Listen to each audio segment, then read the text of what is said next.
నమస్కారం. గుమ్మడి study circle, నేను మీ విద్యాసాగర్ గుమ్మడి. ఇప్పుడు మనకి టాపిక్ ఆంగ్ల కర్ణాటక యుద్ధాలు.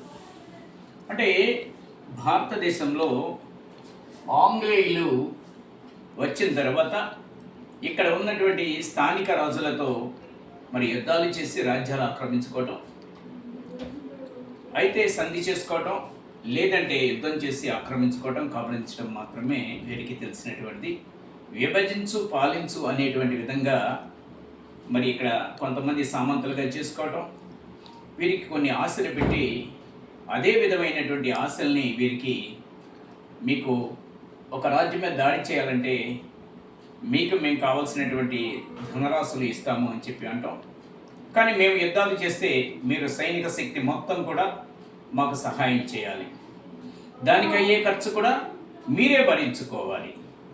అంటే ఇక్కడ ఆశ్చర్యమైన విషయం ఏంటంటే, ఆంగ్లేయులకు సపోర్ట్గా మన దేశానికి సంబంధించినటువంటి సైన్యం, మన రాజులకు సంబంధించినటువంటి సైన్యం వారికి యుద్ధాల్లో సహాయం చేస్తే కూడా ఈ యొక్క మన దేశంలో ఉన్నటువంటి ఏ రాజైతే సైన్యం ఉందో దానికి అయ్యే ఖర్చుని ఆ రాజే భరించాలి.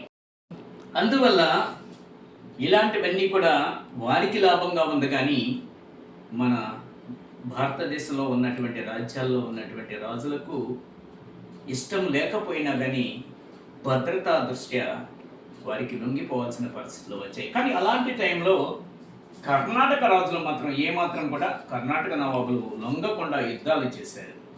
యుద్ధాలు చేయటం, ఓడిపోవటం యుద్ధాలకు సంబంధించింది మనకు తెలిసిందే. అది మొట్టమొదట ఆంగ్ల కర్ణాటక యుద్ధము 1746 నుంచి 48 వరకు 2 years జరిగిందండి. మొట్టమొదటి ఆంగ్ల కర్ణాటక యుద్ధము 1746 to 48. ఇక్కడ మామూలే కర్ణాటక యుద్ధాలలో మరి రాజులకు సంబంధించి మీకు డెప్త్గా కర్ణాటక యుద్ధంలో అప్పుడు ఉన్నటువంటి ఆంగ్ల సైన్యాధికారి ఎవరు, లేదా ఆంగ్ల గవర్నర్ ఎవరు, లేదంటే కర్ణాటక రాజు ఎవరు, మరి వీరు యుద్ధం చేసిన తర్వాత ఫలితం ఏమిటి అన్నది మీకు ముందు క్లాసులో చెప్తాను.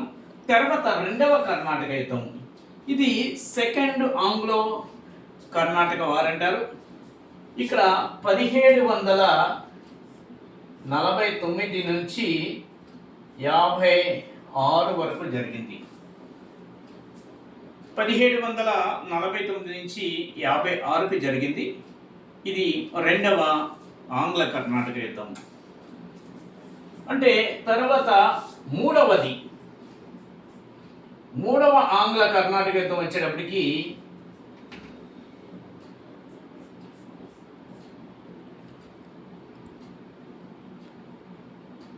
1756 టు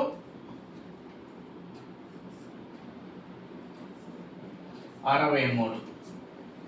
దీన్నే సప్తవర్ష సంగ్రామం అంటారు. అంటే 7 సంవత్సరాల పాటు జరుగుతుంది. ఈ క్రింది వాళ్ళలో సప్తవర్ష సంగ్రామం ఏది అనగానే మనకి ఆటోమేటిక్గా ఇయర్ మనకి గుర్తుకొస్తుంది.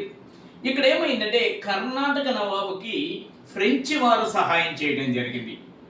అందువల్ల ఇంగ్లీష్ వారి మీద ఉన్నటువంటి వ్యతిరేకతతో ఇక్కడ కర్ణాటక నవాబుకి సహాయం చేయడం వల్ల ఇది మూడవ ఆంగ్ల కర్ణాటక యుద్ధం మరి సప్తవర్ష సంగ్రామంగా పిలువబడింది.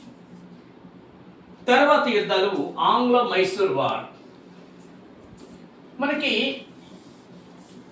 ఆంగ్ల మైసూర్ వార్ అంటే ఇది వెరీ ఫేమస్ అండి. మన దేశ చరిత్రలోనే మొట్టమొదటిసారిగా ఆంగ్లేయులను ఓడించినటువంటి నవాబు. మరి ఇక్కడ మనకి హైదర్ అలీ అనేటువంటి వాడిని కీలకంగా చెప్పాలి. ఆంగ్ల మైసూర్ యుద్ధాలు, ఈ ఆంగ్ల మైసూర్ యుద్ధాలకు సంబంధించి మొట్టమొదటిసారిగా 1767 నుంచి 69 వరకు జరిగింది.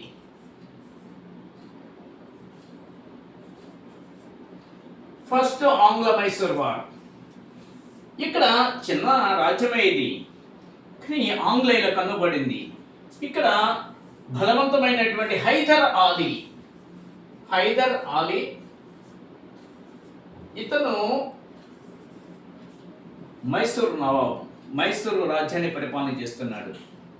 అయితే ఇక్కడ ఈ యుద్ధంలో మొట్టమొదటిసారిగా ఆంగ్లేయులకు పరాభవం జరిగింది. ఆంగ్లేయులు ఓడిపోయి సంధి చేసుకోవటం జరిగింది. ఆ సంధే మద్రాసు సంధి. అంటే మొట్టమొదటి ఆంగ్ల మైసూరు యుద్ధంలో ఇంగ్లీష్ వారు ఈ యొక్క హైదర్ అలీ చేతిలో ఓడిపోయిన మైసూరు యుద్ధంలో ఏ సంధి చేసుకున్నారు అంటే మద్రాసు సంధి చేసుకున్నారు.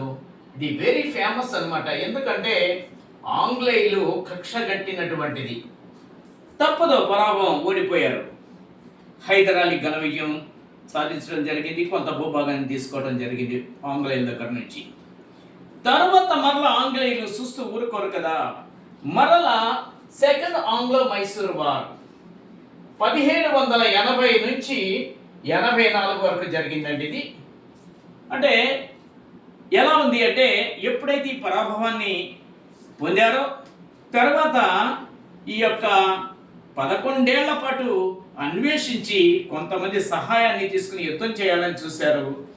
కానీ ఇక్కడ యుద్ధం చేస్తూ ఉండగా మరి హైదర్ అలీ 1782లో యుద్ధంలో తగిలిన గాయాల వల్ల తీవ్రమైన గాయాలు తగిలాయి. అయితే ఇతని కుమారుడు టిప్పు సుల్తాన్, ఈ టిప్పు సుల్తాన్ అనేటువంటి ఆయన యుద్ధం చేయడం జరిగింది. యుద్ధం చేసి తన తండ్రి గాయపడిన తర్వాత యుద్ధానికి సారథ్యం వహించి యుద్ధం చేసి ఆంగ్లేయుల మీద ఘన విజయం సాధించాడు. ఇక్కడ 1784 వచ్చేప్పటికి యుద్ధం సమాప్తమైపోయింది.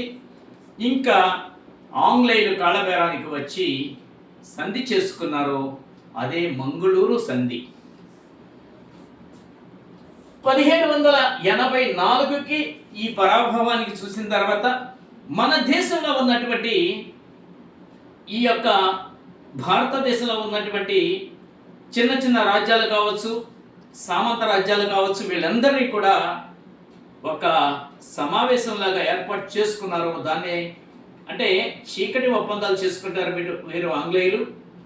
మీకు కావాల్సినవి మేము సహాయం చేస్తాం కనుక మీకు ఏదైనా యుద్ధానికి సైన్యం కావాల్సిన ఇస్తాము, మరి మాకు సహాయం చేసినప్పుడు మీకు ధన రూపంలో ఇస్తాము, లేదా కొన్ని ప్రాంతాలు ఇస్తామని ప్రలోభ పెట్టడం వల్ల మరలా ఆంగ్లేయులు టిప్పు సుల్తాన్ని ఎలాగైనా ఓడించాలి అని ఆలోచన చేసి మరి 3వ ఆంగ్ల మైసూరు యుద్ధానికి దారితీసింది. అదే 1790 నుంచి 92 వరకు 3వ ఆంగ్ల మైసూరు యుద్ధం. మరి టిప్పు సుల్తాను దీనిలో ఓడిపోవడం జరిగింది. ఎందువల్లంటే మన దేశంలో ఉన్నటువంటి కొన్ని రాజ్యాలకు సంబంధించిన వారు ఇంగ్లీష్ వారికి సహాయం చేయటం వల్ల మరి ఇక్కడ ఉన్న టిప్పు సుల్తాన్ ఓడిపోయి మరి సంధి చేసుకోవడం జరిగింది. అదే శ్రీరంగపట్నం సంధి. అంటే 1792లో యుద్ధంలో ఓడిపోయి టిప్పు సుల్తాన్ చేసుకున్న సంధి శ్రీరంగపట్నం సంధి. అక్కడ జరిగింది కనుక ఏ ప్రాంతంలో జరిగితే ఆ ప్రాంతం సంధి అని చెప్తారు, గమనించండి. అంటే దీనికి ఏంటంటే మొట్టమొదటి ఆంగ్ల మైసూరు యుద్ధం అంటేనేమో మద్రాసు సంధి, రెండవ ఆంగ్ల మైసూరు యుద్ధం అంటేనేమో మంగళూరు సంధి, మూడవది వచ్చేటప్పటికి మనకి శ్రీరంగపట్నం సంధి చేసుకోవడం జరిగింది. ఈ 3 సంధులు వల్ల ఆంగ్లేయులు ఏదైతే రాజ్యాలని పోగొట్టుకున్నారో దానికన్నా ఎక్కువ రాజ్య భాగాలను తీసుకోవడం జరిగింది టిప్పు సుల్తాన్ దగ్గర నుంచి.